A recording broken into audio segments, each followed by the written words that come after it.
Our next contestant to hit the stage is contestant number 9. Would you kindly put your hands together for Miss Terra Pacific Australia, Nunia Akanete Petelo. Nunia is 20 years old, currently working as a childcare educator and also studying in childcare to further her education and knowledge. She enjoys babysitting, spending time with her family, playing netball, going to the gym and Polynesian dancing. Nunia aspires to utilize her knowledge and skills as a childcare educator to become a primary school teacher and help in assisting the younger generation in appreciating the significance of education.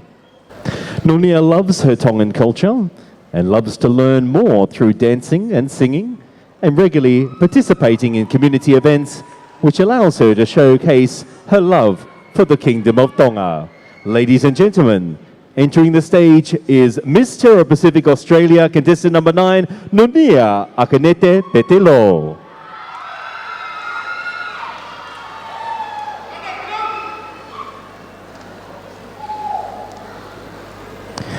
Tulo mo ho eiki mo haapunake, kai ata ke o lava atu, ki he kakei o e whine mo tuani. Kono te unga, ko e wheta aki mo e ki e Tonga. Nei tā e lai kie, pe te tao me he vai ko niu toua, hake o lano me e funga vai lahi, pe o mi ia o la langa he ko whangawha e me he utolongwa a. Ko e wheta aki, nei amusi ia me i he hiapo, e ne wha e tangata me ape ko takitaki me he seale Heilala. O ko whariki aki ai maile, ko mulu maile ia e ne whangatunga ane me he ape ko matahao me kolonga. Kono te unga, o ko fungani aki ai kakala, ko tori ai kona e ne whanga me ki tanga me api ko poulia me he paki mo i toi lapaha.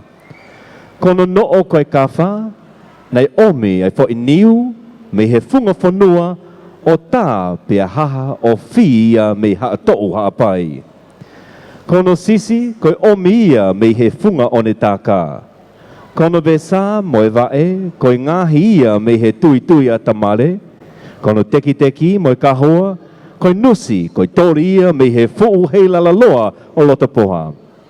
Kono pure oto, koe o kufi ia me he fine ta alovaka me matuku, o ave ia ta tao he whanga ko poloto me haawhewa. Pe kono lolo tākai, koe lolo tui, koe haka he ne kui, me he api ko funga ahokata me kolonga. Ko ia, hoi ki mo kainga, mo paspasi mai, Miss Terra Pacific Australia, Nunia Akanete Petelo.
Heralding from beautiful Australia, contestant number 9, Miss Terra Pacific Australia, Nunia Akanete Petelo, 20 years old. Lele mai me he koni ne nite o Australia, contestant Whikahiva, Miss Terra Pacific Australia, Nunia Akanete Petelo, ko taungo fulu foki ia.